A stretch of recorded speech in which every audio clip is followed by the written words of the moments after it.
At my wife's funeral, my daughter ripped my grandson away from me. You should have died in her place. Goodbye forever, old man.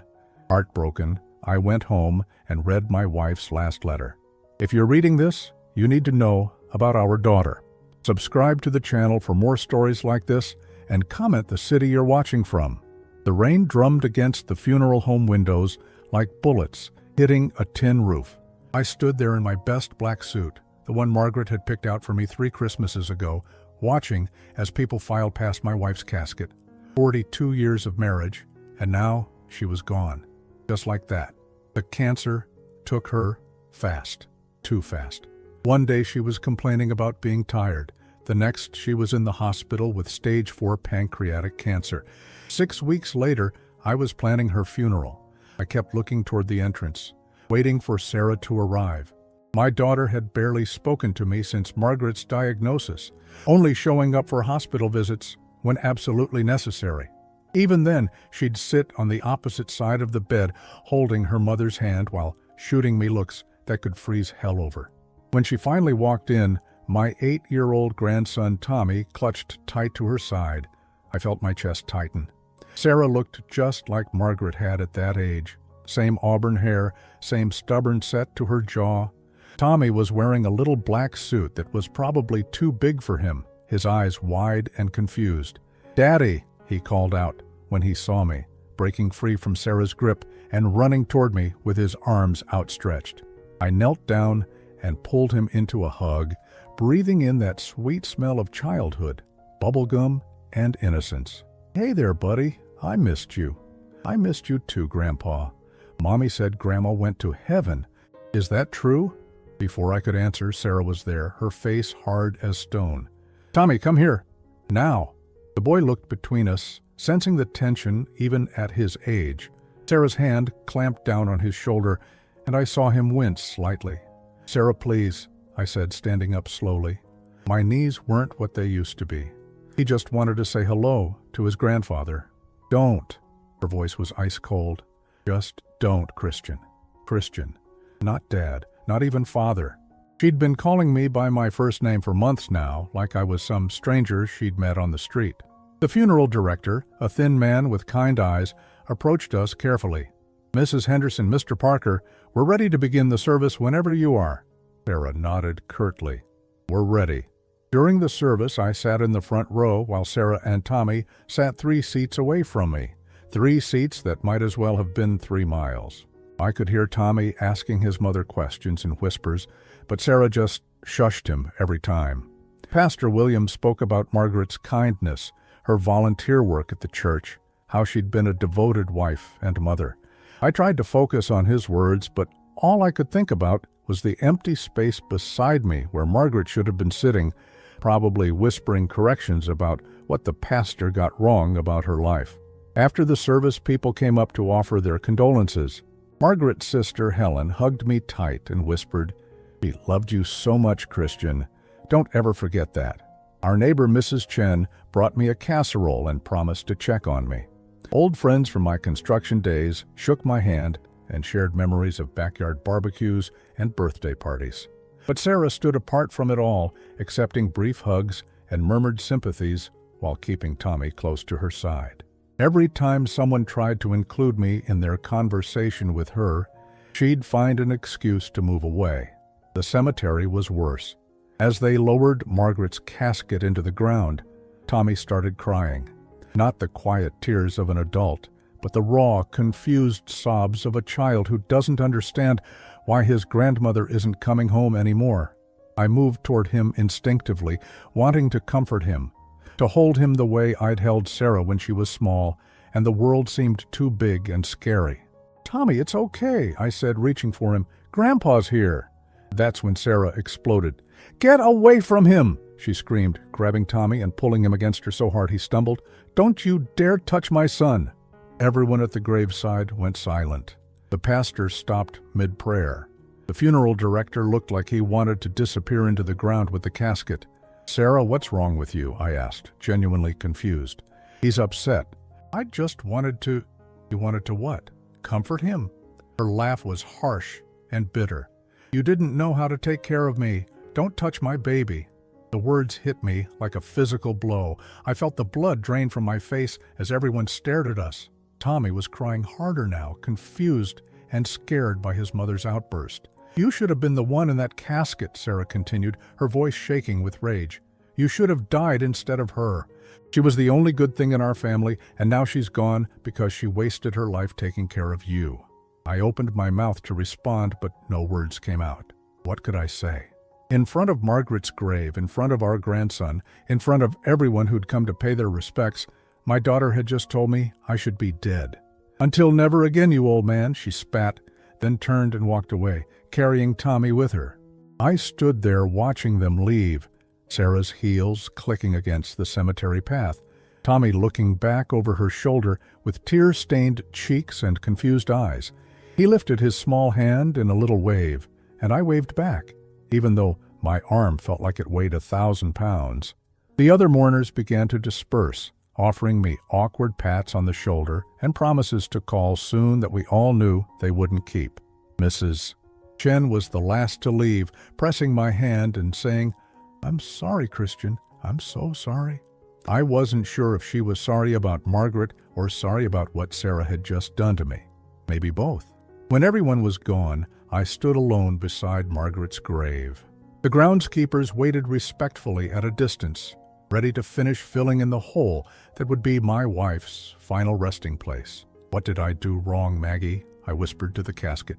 "What did I do to make her hate me so much?" The rain had stopped, but the clouds hung low and gray, matching the weight in my chest. I'd lost my wife and my daughter in the same week. My grandson, the only family I had left, was being kept from me by a woman who seemed to blame me for everything wrong in the world. I drove home to our empty house, still smelling faintly of the flowers people had sent. The silence was deafening. For 42 years, this house had been filled with Margaret's voice, her laughter, her gentle humming while she cooked dinner. Now it was just me and the echo of Sarah's words. "You should have died instead of her." Maybe she was right. 3 days after the funeral, I was still wearing the same clothes I'd slept in. The house felt like a tomb, and I was its only occupant. I'd called in sick to my part-time job at the hardware store, though at 67, I barely needed the money anymore. It just gave me something to do, somewhere to go where people knew my name.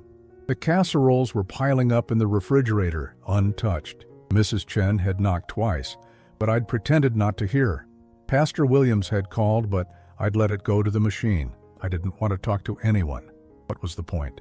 The only people who mattered were gone or wanted nothing to do with me. I was sitting in Margaret's favorite chair, the blue recliner she'd bought at a garage sale 15 years ago, when I noticed the letter on the coffee table. It had my name written on it in Margaret's careful handwriting, the same script she'd used to address Christmas cards and write grocery lists for 42 years. My hand shook as I picked it up. The envelope was thick, like she'd written several pages. When had she written this? How long had it been sitting there? I tore it open carefully, not wanting to damage anything that had her touch on it. "My dearest Christian," it began, and I could hear her voice in those words, soft and patient, like she was sitting right beside me. "If you're reading this, then I'm gone, and I imagine you're feeling lost and probably angry at the world. I know you, my love. You're probably wondering what you did to deserve losing me. And knowing our Sarah, she probably said some awful things at the funeral that are eating at you right now." I had to stop reading for a moment. Even in death, Margaret knew me better than I knew myself. "There's something I need to tell you, something I should have told you years ago, but never found the courage. It's about Sarah, about why she's always been so distant with you, so angry. Christian, there's something about our daughter that you don't know, something we decided to keep from you because we thought it was for the best." My heart started beating faster. What secret had Margaret been keeping? What could be so important that she'd waited until after death to tell me? "Sarah isn't our biological daughter. We adopted her when she was 3 years old." The words hit me like a hammer to the chest. I read them again, then a third time, but they didn't change. "Do you remember that summer in 1987 when we'd been trying for so long to have a baby? We'd been to every doctor, tried every treatment, and nothing worked. You were working such long hours at the construction site, trying to save money for the fertility treatments, I was so lonely, Christian, and so desperate to be a mother. I remembered that summer, I'd taken every overtime shift I could get, working sometimes 16 hours a day. Margaret had seemed sad all the time, but I thought it was just the stress of trying to conceive. That's when I met Linda Morrison at the grocery store. You remember Linda? She worked at the county social services office. She told me about a little girl who needed a home whose parents had died in a car accident. Sarah Elizabeth Morrison. She was 3 years old, Christian, and she had the biggest brown eyes I'd ever seen. Morrison. Sarah's last name before we adopted her had been Morrison. How had I never put that together? I brought you to meet her without telling you what I was thinking. Do you remember? I said my friend Linda wanted us to meet this little girl she was caring for temporarily. You sat on the floor of that foster home and played blocks with her for 2 hours. She climbed into your lap and fell asleep, and you looked at me with such love in your eyes. I did remember. I remembered a little girl with tangled brown hair and a shy smile who'd warmed up to me faster than any kid ever had. I remembered thinking she looked like she could be ours. We brought her home a week later. The paperwork took months, but from that first day, she was ours. We never told her she was adopted because we wanted her to feel like she truly belonged. We thought it was better if she never knew she was different. The letter trembled in my hands. Sarah was adopted. Our Sarah, who'd been my little girl for 32 years, wasn't biologically mine. But children know things, Christian. They sense things we think we're hiding. Sarah always felt like something was missing, like she didn't quite fit. And I think deep down, she could tell that you treated her differently than you would have treated a biological child. Different? How had I treated her differently? You never meant to, my love. You tried so hard to be a good father to her. But there was always a distance there, a hesitation. When she'd climb into your lap, you'd stiffen just slightly. When she wanted to play, you'd suggest she ask Mommy instead. When she drew pictures for you, you'd smile and put them on the refrigerator, but not with the same joy you showed when the neighbors' kids brought their biological fathers their artwork. I thought back to Sarah's childhood, trying to remember. Had I really been that distant, that different with her? She could feel it, Christian. Children always can. She grew up thinking there was something wrong with her, something that made her unlovable to you. I tried to compensate by giving her extra attention, extra affection, but it wasn't enough. She needed her father to love her unconditionally, and she never felt like you did. The words were like knives in my chest. I'd tried to be a good father. I'd worked hard to provide for her, taken her to school, helped with homework, taught her to ride a bike. But had I ever really let myself love her the way I would have loved a biological child? As she got older, the distance grew worse. You'd make comments about how she didn't look like us, how her personality was so different from ours. You meant them as observations, but to Sarah, they felt like accusations, like you were pointing out that she didn't belong. I remembered saying things like that. She's got spirit, this one. Wonder where she gets it from. I'd said it with a smile, but now I realized how it must have sounded to a child who was already insecure about her place in our family.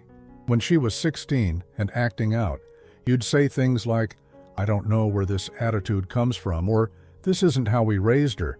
You were frustrated, like any parent would be, but Sarah heard those words as confirmation that she was fundamentally different, fundamentally wrong. The memories came flooding back now. Sarah's teenage years had been difficult. She'd been moody, rebellious, argumentative. I'd handled it the way my own father had handled my teenage rebellion, with stern discipline and little patience for what I saw as disrespect. She tried so hard to win your approval, Christian. Do you remember her senior year when she took that advanced math class she hated, just because you'd mentioned that engineering was a good career?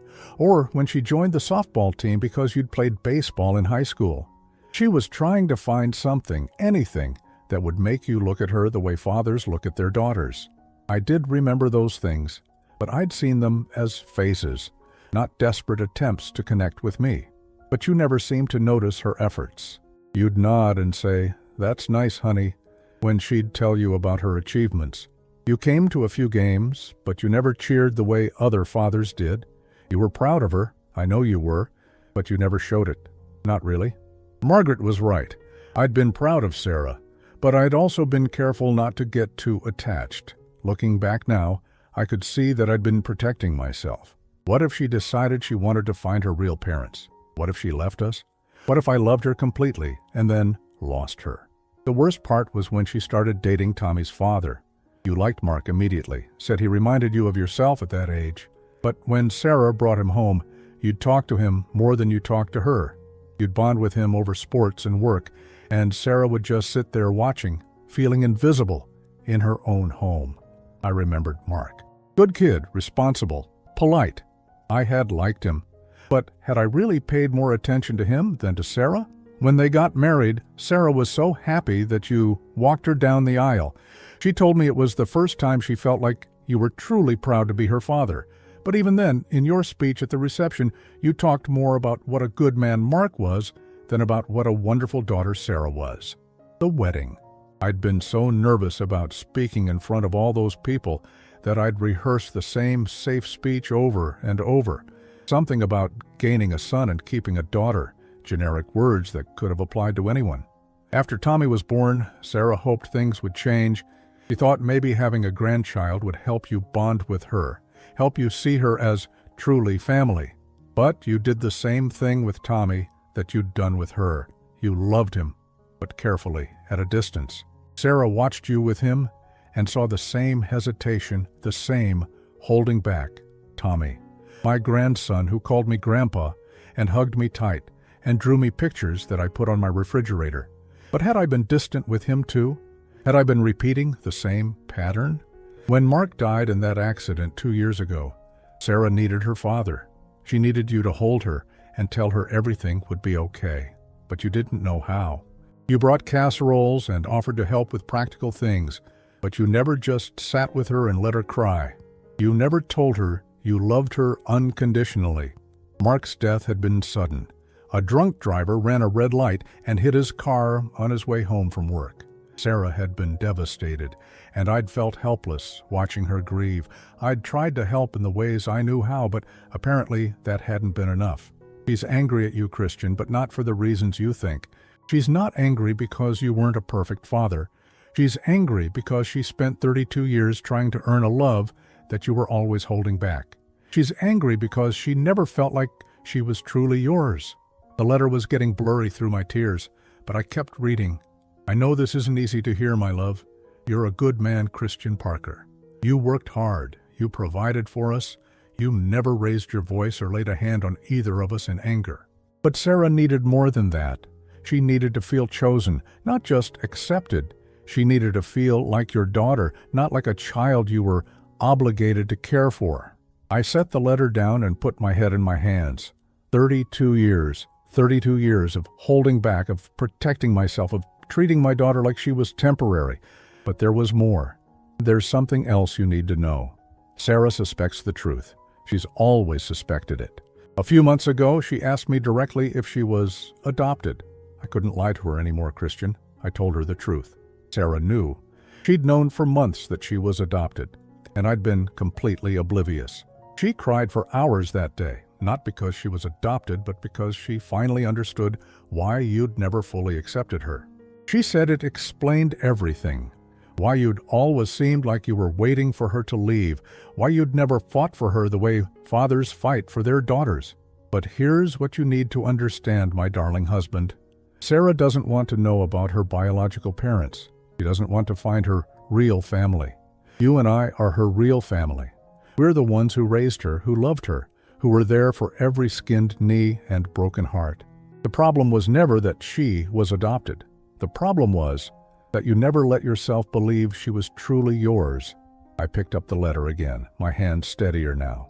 I'm telling you this because I want you to understand that it's not too late. Sarah is angry right now, and she's grieving, and she's probably said terrible things to you. But underneath all that anger is a little girl who just wants her daddy to love her completely. She wants to know that you choose her, that you're proud of her, that you would fight for her. The letter was almost over. She needs you, Christian, and Tommy needs his grandfather. Not the careful, distant version of yourself you've been showing them, but the real you. The man who taught Sarah to ride a bike even though she wasn't your biological child. The man who stayed up all night when she had pneumonia at age 5. The man who cried at her high school graduation even though you tried to hide it. Had I cried at her graduation? I tried to remember, but everything from those years seemed hazy now. Don't let pride keep you from your family, my love. Don't let fear of being hurt keep you from fighting for your daughter. She's worth fighting for. She's always been worth fighting for. The letter was signed simply, "All my love forever, Margaret." I sat there in the silence of our empty house, holding the letter and understanding for the first time why my daughter hated me. Not because I'd been a bad father, but because I'd been a careful one.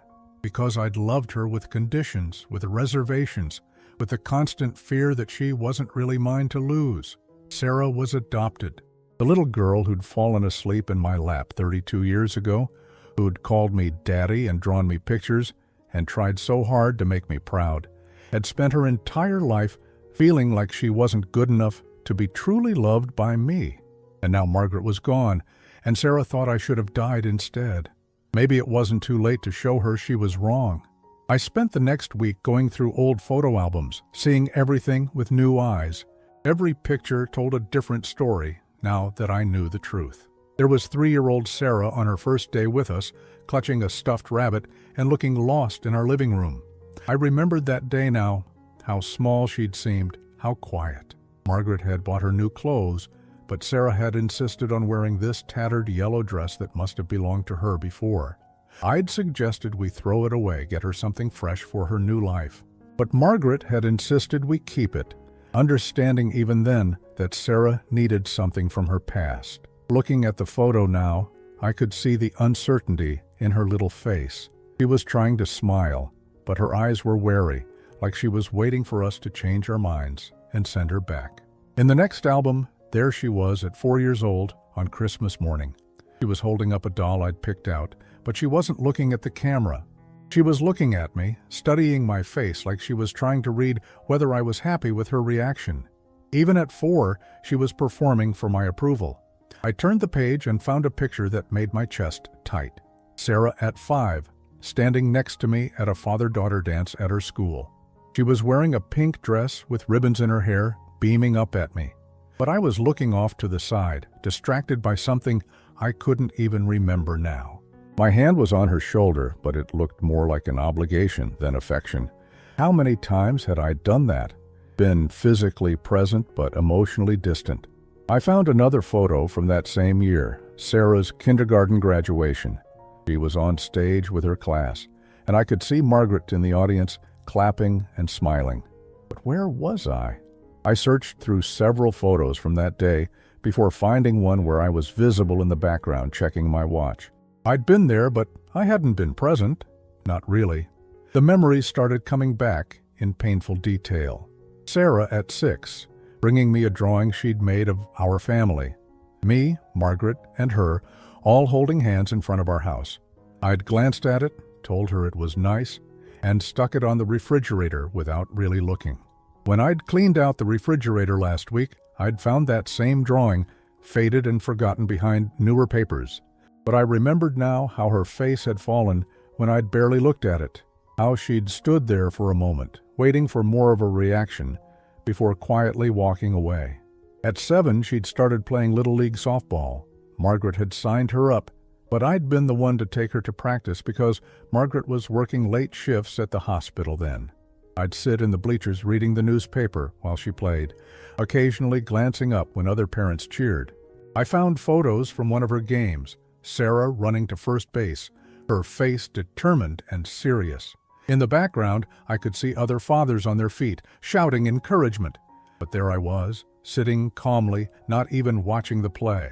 After one game, she'd run up to me, grass stains on her uniform and dirt on her face. "Did you see my hit, Daddy? Did you see how far it went?" I'd nodded and said something like, "Good job, kiddo," without much enthusiasm. I'd been thinking about work, about a problem with a foundation we were pouring the next day. Sarah had waited a moment, like she was hoping for more, then quietly gathered her equipment. At 8, she'd brought home a report card with all A's.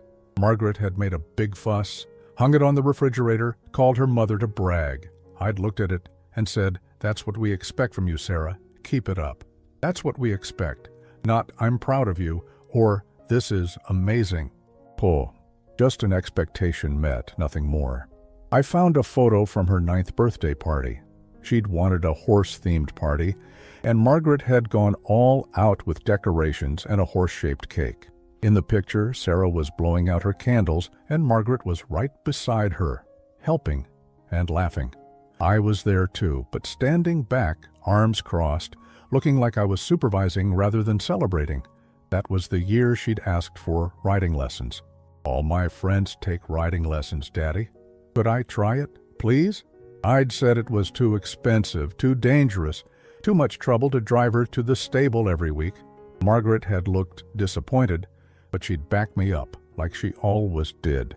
Sarah had nodded and said, "Okay, Daddy," in that quiet voice she used when she was trying not to show she was hurt. 6 months later, I'd spent $800 on a new fishing boat. Sarah had been there when I'd written the check, and I'd seen her face when she realized how much I was spending on something for myself after telling her riding lessons cost too much. At 10, she'd joined the school choir. Margaret and I had gone to her first concert, and Sarah had been so excited to see us in the audience.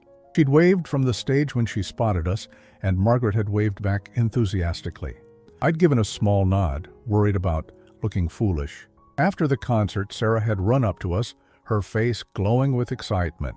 "Did you like it? Did I sound okay?" Margaret had hugged her and told her she was wonderful, that she was so proud.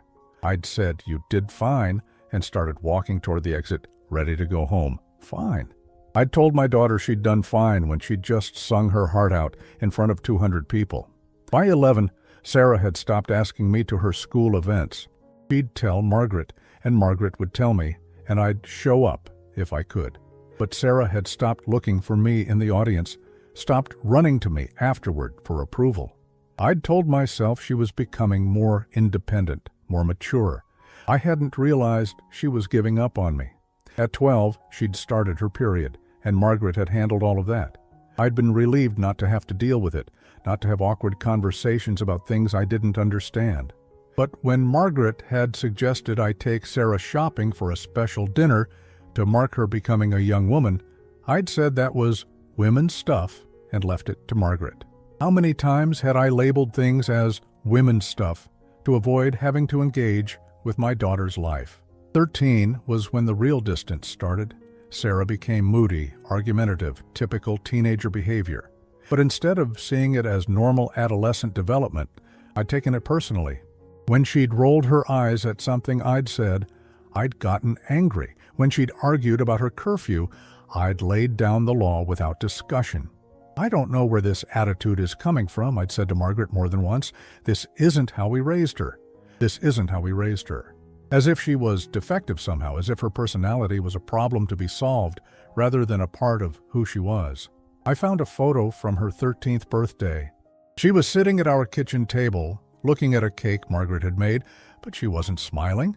Margaret was trying to get her to pose for the camera, but Sarah looked miserable. I was in the background, standing in the doorway like I was just passing through rather than participating in my daughter's birthday. That was the year she'd asked if she could redecorate her room. She'd wanted to paint it purple and put up posters of her favorite bands. I'd said absolutely not. We weren't going to let her turn her room into some teenage disaster zone. "But it's my room," she'd argued. "Why can't I make it look how I want?" "Because you're 13 years old and you don't make decisions about our house," I'd replied.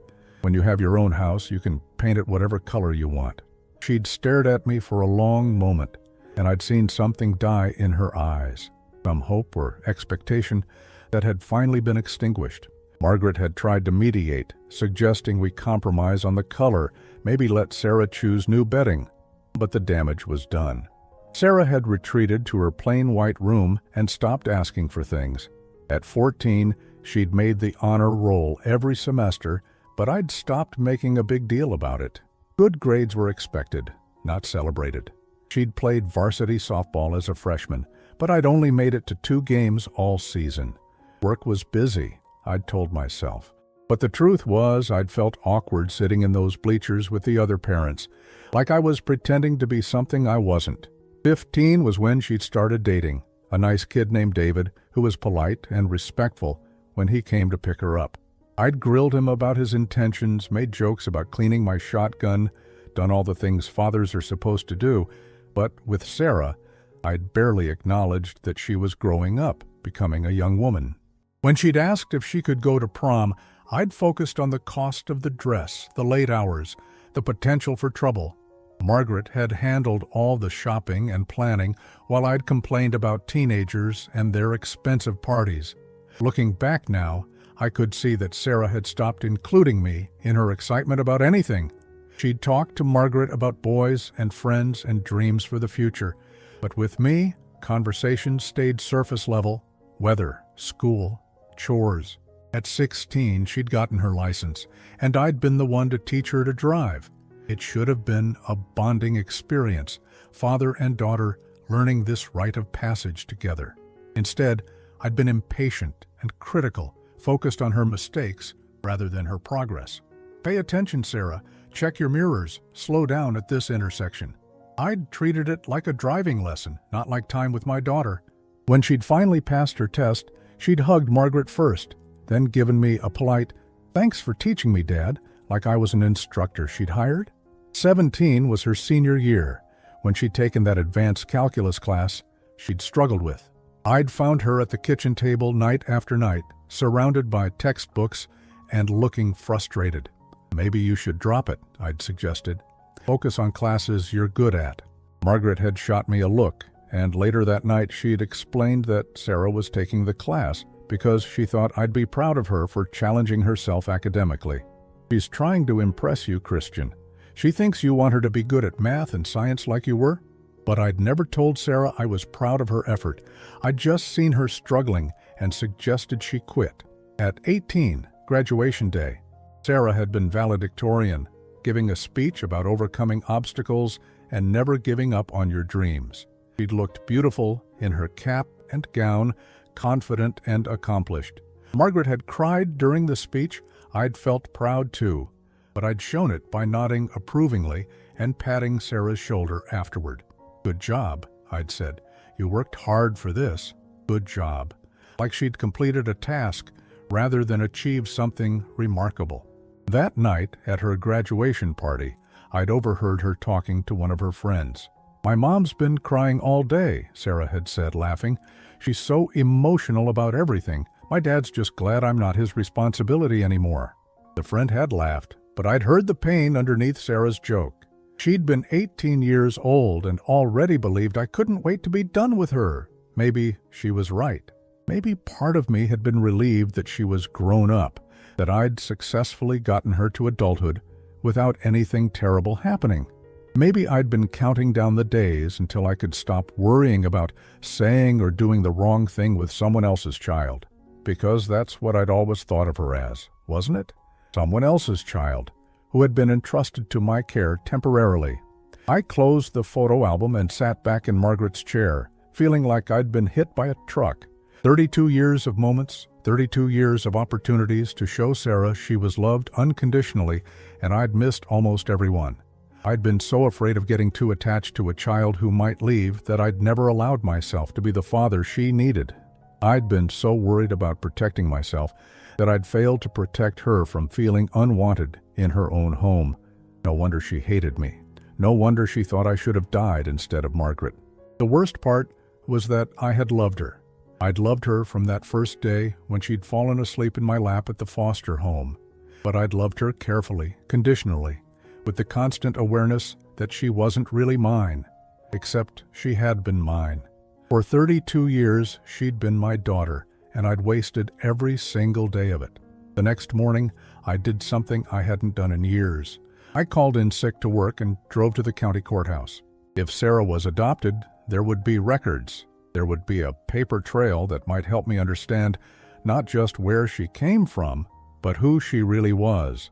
The clerk at the records office was a young woman with kind eyes who looked at me with sympathy when I explained what I was looking for.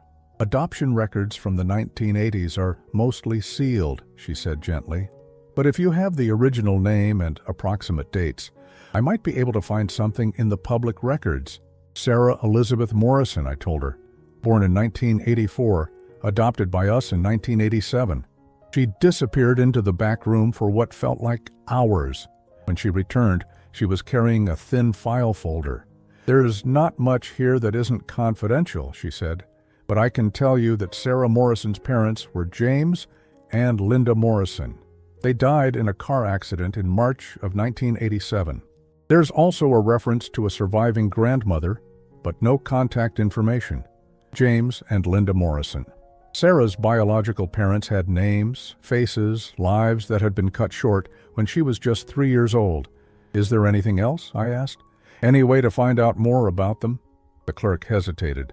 "You might try the newspaper archives.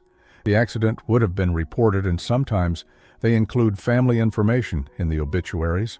I spent the rest of the day at the public library, scrolling through microfilm of old newspapers. The accident had been front-page news in the small town where Sarah's biological parents had lived.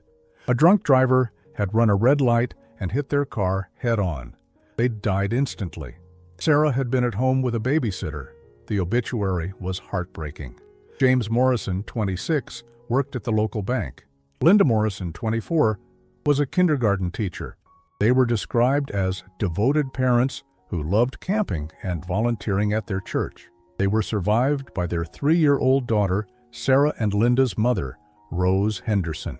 Rose Henderson, Sarah's biological grandmother. I wrote down the name and started searching. Rose Henderson would be in her 70s now, if she was still alive. After several hours of research, I found an address in a retirement community about 2 hours away. I sat in my car outside the Sunset Manor Assisted Living Facility for 30 minutes, trying to work up the courage to go inside. What was I going to say? "Hello, I'm the man who adopted your granddaughter 32 years ago, and she hates me." But something Margaret had written in her letter kept echoing in my mind. Sarah needed to know she was chosen, not just accepted. Maybe understanding her history, knowing about the people who had loved her before us, would help her feel more complete. Rose Henderson was in the community room, working on a jigsaw puzzle with 2 other residents. She was small and delicate, with silver hair and bright blue eyes. When I introduced myself, her face went pale. "Sarah?" she whispered. "You adopted Sarah? My Sarah?" I nodded, and she started crying immediately. "I tried to find her," she said, gripping my hand with surprising strength. "After the accident, they told me she'd been placed in a good home, but they wouldn't tell me where. I tried for years to get information, but they said it was better for her to have a fresh start." Rose led me to her small apartment where the walls were covered with photographs, but mixed in with pictures of her friends and other family members were several photos of a young couple with a little girl who looked exactly like Sarah. "That's my Linda and her husband James," Rose said, pointing to a wedding photo. "And that's Sarah when she was 2. The resemblance was startling. Sarah looked exactly like her biological mother, the same auburn hair, the same stubborn chin, the same bright smile. "Tell me about them," I said. "Tell me about Sarah's parents." Rose's face lit up. Oh, they were wonderful. Linda was such a gentle soul, always helping others. She taught kindergarten, and she loved it so much. She'd come home every day with stories about her students. James was quieter, but he adored Linda and Sarah. He'd built Sarah this elaborate playhouse in their backyard, spent every weekend working on it. She showed me more photos, Sarah's biological parents pushing her on a swing, reading her bedtime stories, teaching her to blow dandelions in their yard. Sarah was such a happy little girl, Rose continued, always singing, always laughing. Linda used to say she was like a little sunbeam, brightening up every room she entered. A sunbeam. I tried to remember if I'd ever thought of Sarah that way, if I'd ever seen her joy as something to celebrate rather than just childish energy to be contained. After the accident, Sarah came to stay with me for a few weeks, Rose said, her voice growing sad. But I was 68 years old and not in good health. I wanted to keep her, but I knew I couldn't give her what she needed. When Linda's friend from social services found you and your wife, it seemed like a blessing. Linda's friend from social services. That must have been Linda Morrison, the woman Margaret had mentioned in her letter. What was Sarah like during those weeks with you? I asked. Rose's eyes filled with tears. Broken, confused.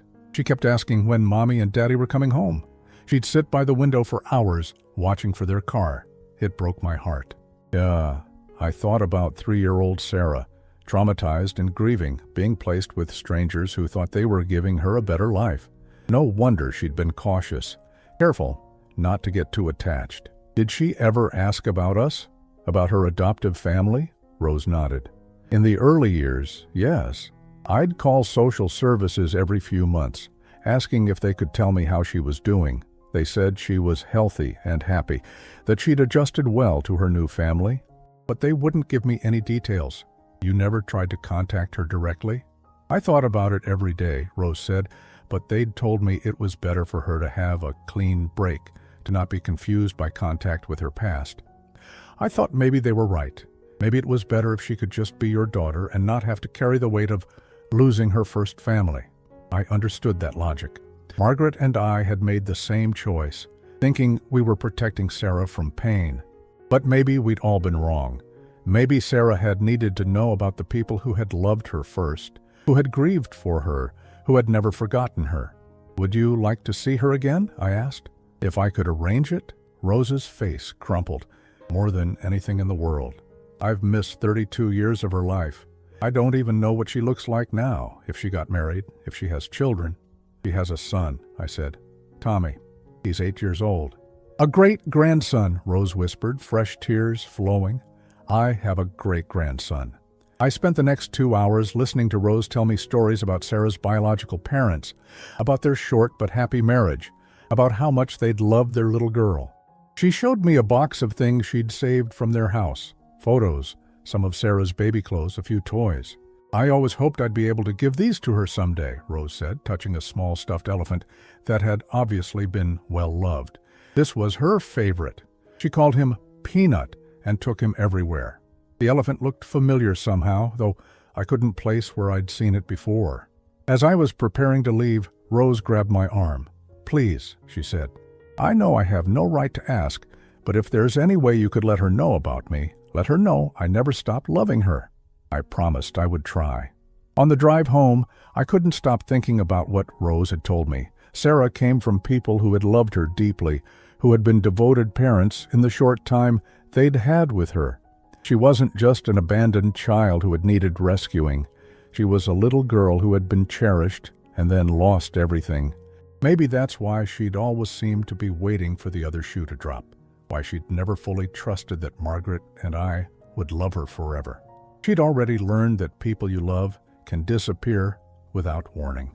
When I got home, I went up to the attic and started going through boxes of Sarah's childhood things that Margaret had saved. Clothes, school projects, report cards, all the artifacts of a childhood that I'd participated in, but never fully embraced. In one of the boxes, I found something that made my breath catch. A small stuffed elephant, worn and faded, missing one eye. Peanut. Somehow, Sarah had managed to keep her beloved toy from her life before us. Margaret must have known. She must have realized what it was, and made sure it stayed with Sarah even as she outgrew other toys. But Sarah had never told me about it, never shared that connection to her past. How many other pieces of her original self had she hidden from me over the years? I found something else in the box, a journal Sarah had kept when she was 16. I almost didn't read it, feeling like I was violating her privacy. But she was 35 years old now, and I desperately needed to understand what I'd missed. The entries were typical teenage thoughts mostly, complaints about school, excitement about boys, frustration with Margaret and me. But scattered throughout were entries that made my chest tight. I had another dream about my real parents last night. I wonder if they would have understood me better, if they would have been proud of the things I'm proud of. Dad barely looked at my report card today. Sometimes I wonder if he even remembers I exist. Mom tried to get Dad to come to my softball game, but he said he was too busy. I'm starting to think he just doesn't want to be there. I know I'm adopted. I've always known, somehow. But I can't ask them about it because what if they decide they don't want me anymore? What if knowing that I know makes them realize they made a mistake? That last entry was dated just 6 months before her 18th birthday. She'd known for years and had been too afraid to ask us about it, too afraid that acknowledging the truth would give us an excuse to let her go. I closed the journal and sat in the dusty attic, surrounded by the remnants of my daughter's childhood, finally understanding the depth of my failure. Sarah hadn't just needed a father, she'd needed someone to help her process the trauma of losing her first parents, someone to honor the love they'd had for her while building new love in our family. She'd needed someone to tell her that being adopted didn't make her less valuable, less worthy of unconditional love. Instead, I'd given her a home, but withheld my heart. I'd provided for her, but never made her feel truly chosen. But now I had something I could give her. I had Rose, her biological grandmother, who had never stopped loving her. I had stories about James and Linda Morrison, about how much they'd adored their little girl. I had Peanut the elephant, and a box of memories that proved she'd been wanted and loved from the very beginning. Maybe it wasn't too late to show Sarah that she wasn't just accepted in our family, she was treasured. Maybe I could finally give her the one thing she'd always needed, the knowledge that she'd always been worthy of love, from the day she was born until now. The question was whether she'd let me try. I stood on Sarah's front porch for 10 minutes before I found the courage to ring the doorbell. In my hands, I carried a small box containing Peanut the elephant, photos of her biological parents, and copies of the newspaper articles about the accident. My heart was pounding so hard, I thought it might give out. When Sarah answered the door, her face immediately hardened. She was wearing jeans and a paint-stained t-shirt, and I could hear Tommy's voice from somewhere inside the house. "What do you want?" she asked, not opening the screen door. "I need to talk to you," I said. "Please, Sarah, it's important." "We have nothing to talk about." She started to close the door, but I held up the box. "It's about your adoption," I said quickly. "About your biological parents." She froze, her hand still on the door handle. For a moment, neither of us moved. "You know," she said finally, "it wasn't a question. Your mother told me in a letter she left for me to read after the funeral."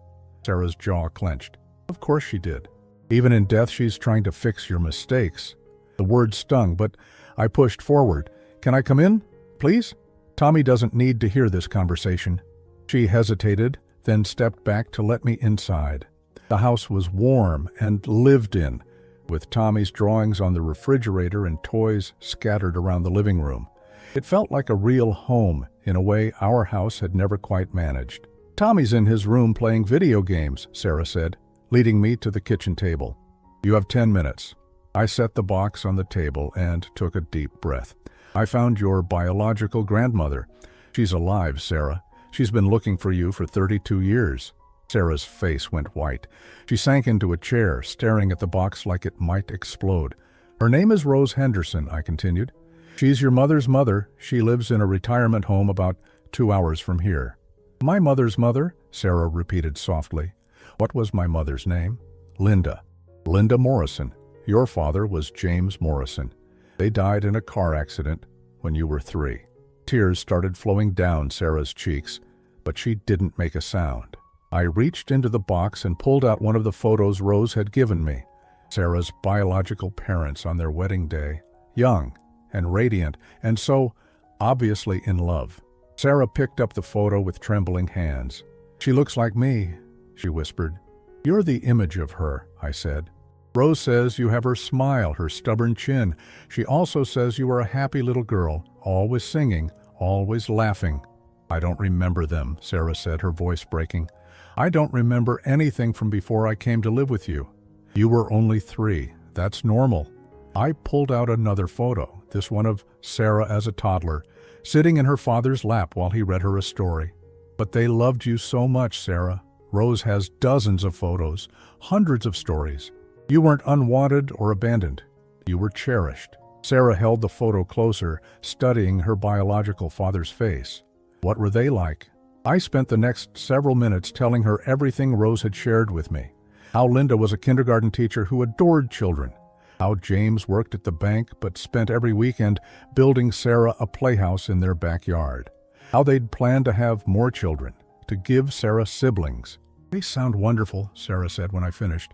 "They sound like the kind of parents who would have understood me." The accusation in her voice was clear, but I didn't defend myself. Not yet. There's something else, I said, reaching into the box one more time. I pulled out Peanut the elephant, worn and faded, but still recognizable. Sarah gasped and reached for him immediately. "Peanut," she whispered, clutching the stuffed animal to her chest. "Oh my God, Peanut, I thought I'd lost him."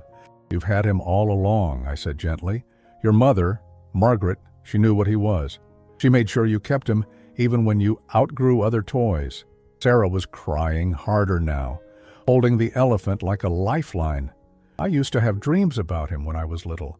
Dreams about an elephant who lived in a beautiful house with people who loved me. I thought I'd made him up." "You didn't make anything up. Those were memories, Sarah. Real memories of people who loved you completely." We sat in silence for several minutes while Sarah held Peanut and looked through the photos. When she finally spoke, her voice was thick with emotion. "Why are you showing me this now? Why didn't you tell me years ago?" This was the moment I'd been dreading, but also the moment that mattered most. I had to tell her the truth, even if it meant admitting to 32 years of failure. "Because I was afraid," I said simply. "I was afraid that if you knew about your biological parents, you'd realize that we weren't good enough, that you'd want to leave us and find your real family." Sarah looked up at me, her eyes red from crying. "We were never your real family, were we? Not to you." The question hit me like a physical blow. "Sarah, be honest," she said firmly. "For once in your life, be completely honest with me. Did you ever really think of me as your daughter?" I took a shaky breath.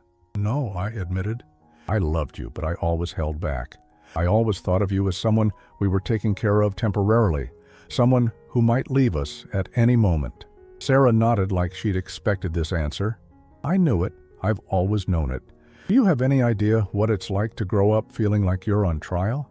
Like you have to earn the right to be loved every single day?" "I'm sorry," I said, the words feeling inadequate but necessary. "I'm so sorry, Sarah. I failed you in every way that mattered." "Yes, you did." Her voice was cold, matter-of-fact. "Do you know what I used to think when I was little? I used to think that if I was just good enough, smart enough, quiet enough, you'd finally love me the way you were supposed to. I spent my entire childhood trying to be perfect so you wouldn't send me back." The words were like knives, each one cutting deeper than the last. "When I got married," Sarah continued, "I was so happy when you walked me down the aisle. I thought maybe finally you were proud to be my father. But even in your speech at the reception, you talked more about Mark than about me. I was 30 years old and I was still waiting for you to choose me." I remembered that speech. Generic words about gaining a son, keeping a daughter, safe words that didn't risk revealing too much emotion. "And when Tommy was born," Sarah's voice broke again, "I thought maybe having a grandchild would change things. Maybe you'd love him the way you never loved me. But you did the same thing with him that you did with me. You held back, you were careful. You treated him like he might disappear at any moment too." "I didn't want to get hurt," I said quietly. "I didn't want to love too much and then lose everything. So instead, you chose to hurt us." Sarah wiped her eyes with the back of her hand. "Do you know what Tommy asked me last week? He asked if Grandpa Christian doesn't like him very much because you never hug him tight or play with him the way his friends' grandfathers do." The words hit me like a sledgehammer. Tommy, my innocent grandson, had already started to feel the same distance I'd put between myself and Sarah. I was repeating the pattern, I whispered, more to myself than to her. "Yes, you were. And that's why I said what I said at the funeral. Because I couldn't watch you do to my son what you did to me. I couldn't let him grow up feeling like he wasn't good enough for his grandfather's love." We sat in silence again, the weight of 32 years of mistakes hanging between us. Finally, Sarah spoke. "Why now? Why are you telling me all this now? Mom's been dead for 2 weeks. Where was this honesty when she was alive? Where was this effort when it might have made a difference?" "Because I'm 67 years old," I said, "and I just realized I've wasted the most important relationship in my life. Because Tommy's 8 years old, and I don't want to waste his childhood the way I wasted yours." Sarah looked at me for a long moment, her expression unreadable. "And because," I continued, my voice getting stronger, "Margaret's letter made me realize that you don't need me to love you carefully anymore. You need me to love you completely, the way I should have from the beginning, the way your biological parents would have if they'd lived. But they didn't live, Sarah said quietly. They died, and I got stuck with parents who treated me like a foster child for 32 years. You're right, I said. But Rose is still alive. She wants to meet you, Sarah. She wants to meet her granddaughter and her great-grandson. She has stories about your parents, more photos, things they saved for you. Sarah clutched Peanut tighter. What if she doesn't like who I've become? What if I'm not what she's been hoping for all these years? For the first time since I'd arrived, I saw the scared little girl underneath the angry woman. The 3-year-old who had lost everything and spent the rest of her life afraid it would happen again. She's going to love you, I said with complete certainty. Because you're Linda's daughter, and Linda was the light of her life. Because you're strong and beautiful, and you've survived things that would have broken other people.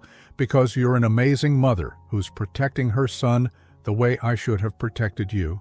Sarah started crying again, but these tears seemed different, softer somehow. I'm scared, she admitted. What if I meet her, and it just makes everything hurt worse? What if knowing what I lost makes it impossible to live with what I have?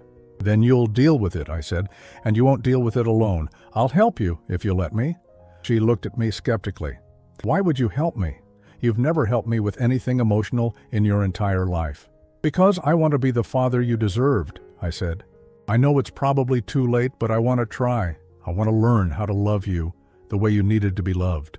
Sarah was quiet for a long time, holding Peanut and staring at the photos spread across the table. I don't know if I can forgive you, she said finally. I don't know if I can just forget 32 years of feeling like I wasn't good enough. I'm not asking you to forget, I said. I'm asking you to let me try to do better. To let me be the grandfather Tommy deserves and the father you should have had. Before Sarah could respond, we heard footsteps on the stairs.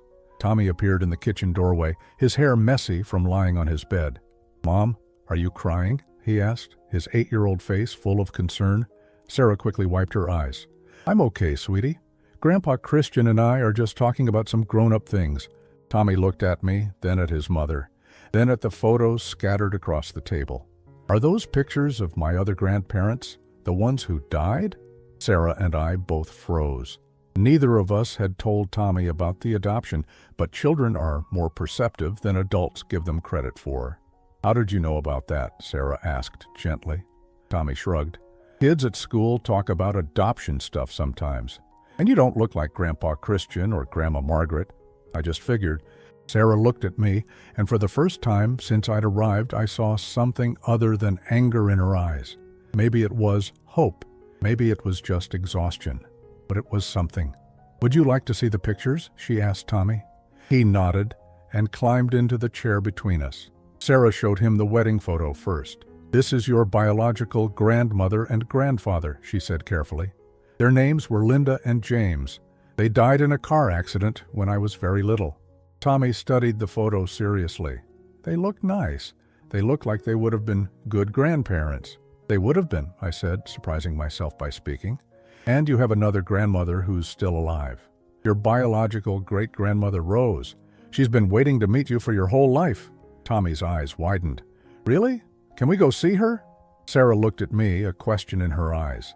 If your mom says it's okay, I said, we could drive up there this weekend. All 3 of us. You want to come with us? Sarah asked. If you'll let me, I said.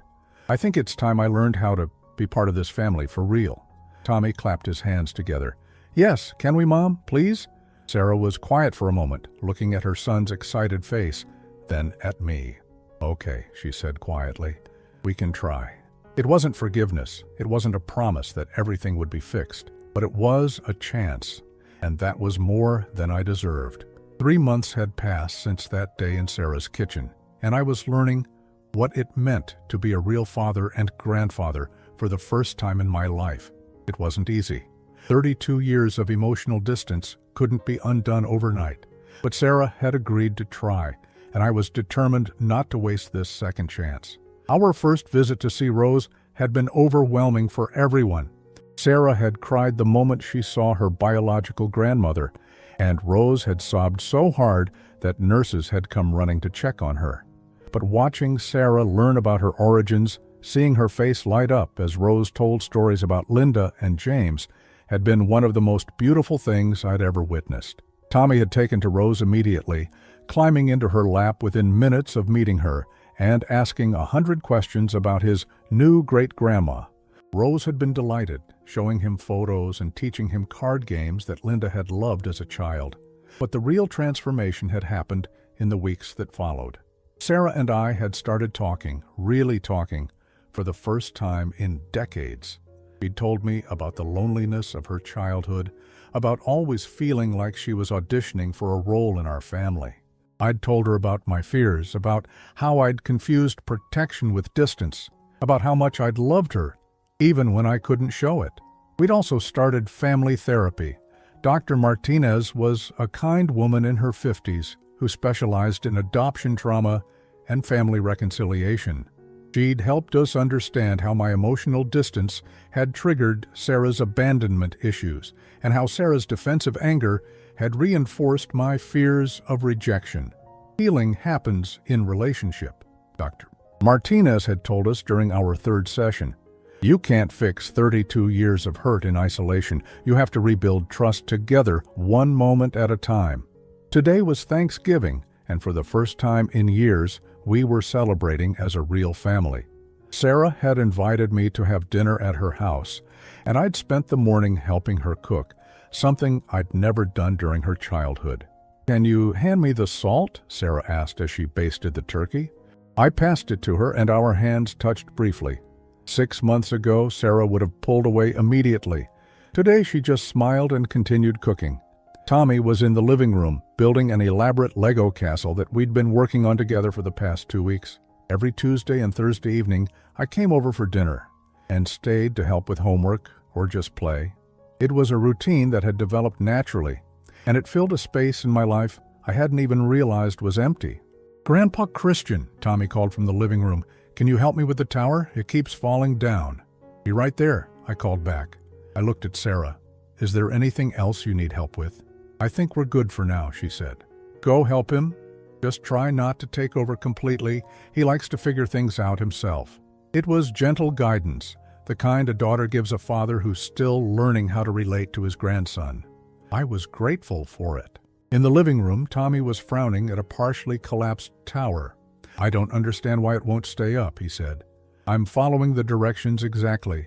I sat down on the floor beside him, something that would have been unthinkable a few months ago when my pride would have kept me in my chair. "Let me see. Sometimes the directions aren't perfect." We worked together for several minutes, Tommy explaining his strategy while I offered suggestions. When the tower finally stood strong and tall, Tommy threw his arms around me in a spontaneous hug. "Thanks, Grandpa. You're really good at this stuff." I hugged him back, no longer afraid of showing affection, no longer worried about what it might mean if I loved him completely. "You're pretty good at it yourself, buddy." "Mom says you didn't used to hug much when she was little," Tommy said, with the casual honesty of an 8-year-old. "She says you were sad about something, but you didn't know how to talk about it." I glanced toward the kitchen, where Sarah was pretending not to listen to our conversation. We'd talked to Tommy about the family changes in age-appropriate ways, explaining that adults sometimes make mistakes and have to learn how to do better. "Your mom's right," I said. "I was afraid of a lot of things when she was growing up. I was afraid of loving too much and getting hurt." "That's silly," Tommy said, matter-of-factly. "Love doesn't hurt people. Mean people hurt people." Out of the mouths of babes. "You're absolutely right. I wish I'd been as smart as you when I was younger." The doorbell rang, and Tommy jumped up excitedly. "That's great-grandma Rose." We'd started picking up Rose every other weekend, bringing her to Sarah's house for family dinners. At 78, she was slowing down, but her mind was sharp, and her love for Sarah and Tommy was boundless. I opened the door to find Rose standing on the porch with a covered dish in her hands and her face glowing with happiness. She'd gained weight since we'd reconnected her with Sarah, and the sadness that had seemed to shroud her at the nursing home had lifted considerably. "Hello, Christian," she said warmly. "I brought my famous green bean casserole." "Rose, you didn't need to bring anything," I said, taking the dish from her and helping her with her coat. "You're the guest." "Nonsense.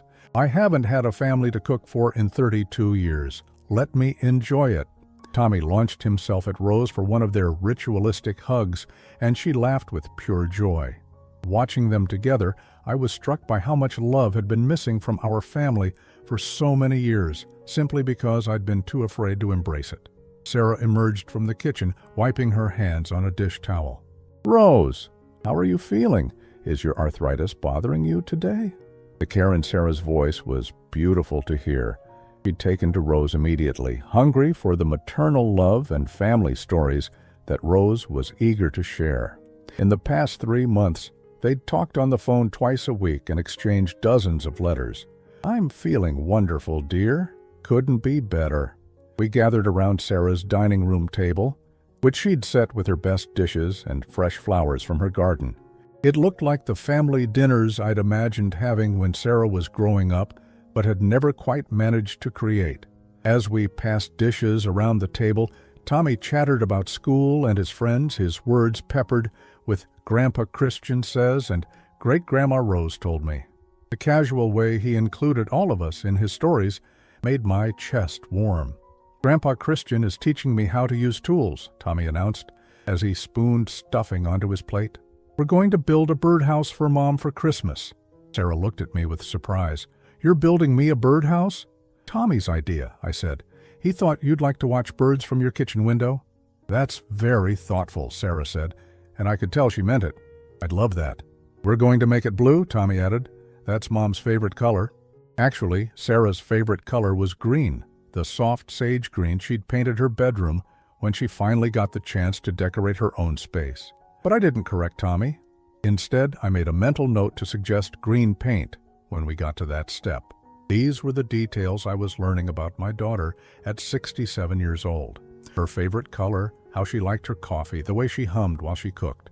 Basic things that most fathers know about their children from years of paying attention. "Rose, will you tell us more about what Sarah was like as a baby?" Tommy asked. "Mom doesn't remember much from when she was little." Rose's face lit up, and she launched into a story about how Sarah had learned to walk early because she was so determined to keep up with the neighbor's dog. As she talked, I watched Sarah's face, seeing her absorb these pieces of her history with wonder and gratitude. "Your mother Linda used to say that Sarah was fearless," Rose said. "She'd climb anything, explore everything. She had this insatiable curiosity about the world." I thought about the careful, cautious child Sarah had been in our house, always watching for approval before acting. How much of her natural spirit had I suppressed with my emotional distance? "I wish I could remember them," Sarah said quietly. "I wish I had some memory of being loved like that." "But you do remember," Rose said gently. "Not in your mind, but in your heart. The love they gave you in those first 3 years, that's still part of you. It's why you're such a wonderful mother to Tommy." Sarah's eyes filled with tears, but they were good tears. Healing tears. After dinner, while Sarah and Rose did dishes and shared more stories, I found myself in the backyard with Tommy, throwing a football in the fading afternoon light. It was a simple moment, the kind that probably happened in backyards all over America every day, but for me, it felt miraculous. "Grandpa, can I ask you something?" Tommy said, as he threw the ball back to me. "Of course, buddy. Anything. Are you and Mom going to be okay now? Are you going to keep being our family?" The question stopped me in my tracks. This 8-year-old had been watching our reconciliation with the same careful attention Sarah had watched me with as a child, wondering if the love would last. I walked over to him and knelt down so we were eye to eye. "Tommy, I want you to know something very important. I'm going to be your grandfather for the rest of my life. No matter what happens, no matter what mistakes I make, I will always love you, and I will always be here for you. Do you understand?" Tommy nodded solemnly. "And Mom too?" "And your mom too. She's my daughter, and you're my grandson, and that's never going to change again." He threw his arms around me, and I held him tight, breathing in the smell of childhood and possibility.